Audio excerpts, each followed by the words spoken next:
Subsidy సగం అంటే 20,400, నువ్వు కట్టాల్సి 20,400, 50% సబ్సిడీతో నీకు ఇస్తున్నది. అది నేను అనేది. విత్తనం వేసుకునే దాని దగ్గర పోదాం, అడుగు కదా, అది నీకు అన్ని గొర్రెలే కదా. ఎంతమందికి మొత్తం మీకు ఇచ్చింది?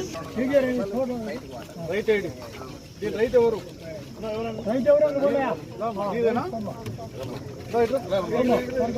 ఎన్ని ఎకరాల పొలం ఉంది నీకు? 5 ఎకరాలు ఉంది. తీసుకుంటే ఇత్తనం వేసుకుంటే నీకు అనువుగా ఉంటుంది కదమ్మా.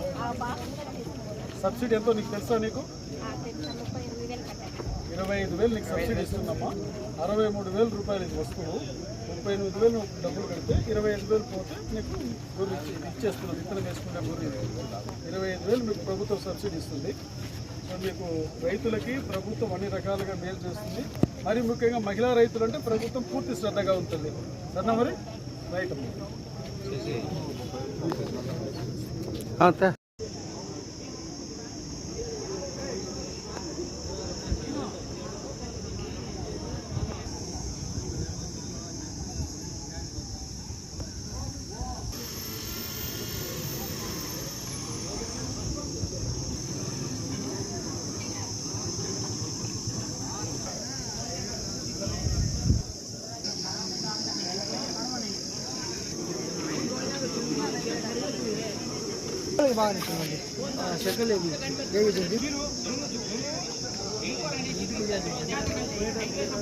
మిమ్మల్ని అందరినీ మరొకసారి కోరుతా ఉన్నాను.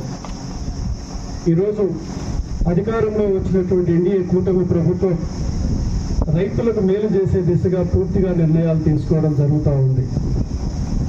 రైతు సంక్షేమమే ధ్యేయంగా ప్రభుత్వం పనిచేసింది. సంప్రదించి ఆ కిట్లను తీసుకోవాల్సిందిగా కోరుతున్నాం.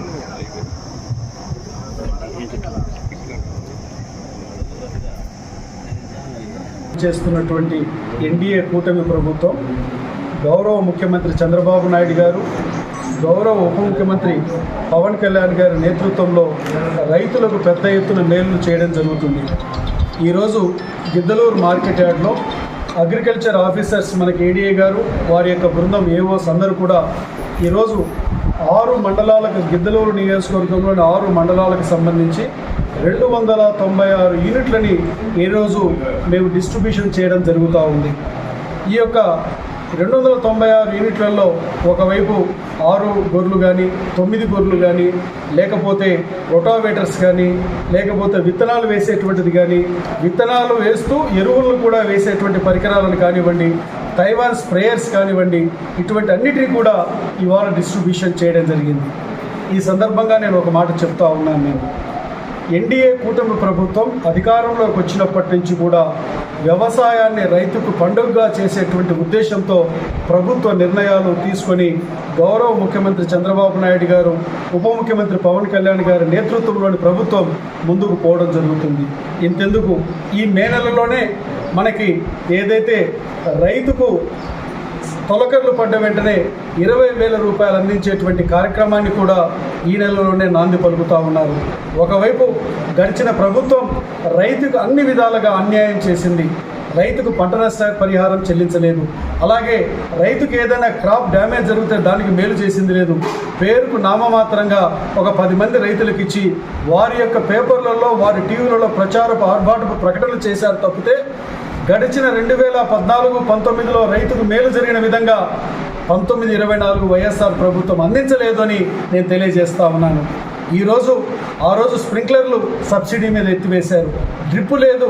లేకపోతే రైతుకి ఏదైతే పంటకు మనకి వారు వేసినటువంటి పంటకు నష్టం వస్తే గిట్టుబాటు ధర కోసం ధరల స్థిరీకరణ నిధి పెడతామని చెప్పి 3,000 కోట్లు దాన్ని ఊసే ఎత్తలేదు. ఈరోజు రైతుకు అన్ని విధాలుగా ఆదుకునేటువంటి రైతు సంక్షేమ ప్రభుత్వం అధికారంలో ఉంది. రైతుకు పూర్తి న్యాయం చేసే దిశగా ఈ ప్రభుత్వం ముందుకు పోతుంది. దానికి నిదర్శనం ప్రభుత్వం వచ్చిన 10 నెలల్లోనే ఈ యొక్క నియోజకవర్గంలో, గిద్దలూరు నియోజకవర్గంలో 6 మండలాల రైతులకి 296 యూనిట్లని డిస్ట్రిబ్యూషన్ పెట్టారు. ఒకటైతే 50,000 సబ్సిడీ ఉంది, ఒకటైతే 25,000 సబ్సిడీ ఉంది, 50% సబ్సిడీలు. అన్ని రకాలుగా చూస్తుంటే ఇది సంక్షేమం అంటే ఇది కాదా అని అడుగుతా ఉన్నాను. మేము ఒకటే చెప్తా ఉన్నాం, ఉన్నాం. ఎరువుల సబ్సిడీలు కానివ్వండి, విత్తనాల సబ్సిడీలు కానివ్వండి, పోషకాల సబ్సిడీలు కానివ్వండి రైతులకు అందిస్తూ ఉంది. వ్యవసాయాన్ని మంచి చేసి వ్యవసాయాన్ని గిట్టుబాటు చేసేటువంటి ప్రభుత్వంలో ఈ నిర్ణయాలు జరుగుతున్నాయని తెలియజేస్తూ మరి ఒక్కసారి ఇక్కడ అగ్రికల్చర్ ఏడీ గారు బాలాజీ నాయక్ గారు, వారి యొక్క అగ్రికల్చర్ ఆఫీసర్స్ బృందం అంతా ఉన్నారు, వారిని కూడా అభినందిస్తూ ఉన్నాను. చెప్పిన వెంటనే ఈ యొక్క పరికరాలన్నీ తెప్పించి రైతులు డిస్ట్రిబ్యూట్ చేసినందుకు వారిని కూడా అభినందిస్తూ మరి ఒక్కసారి ఇది రైతు సంక్షేమ ప్రభుత్వం, ఎన్డీఏ కూటమి ప్రభుత్వం తెలియజేస్తూ సెలవు తీసుకుంటున్నాను.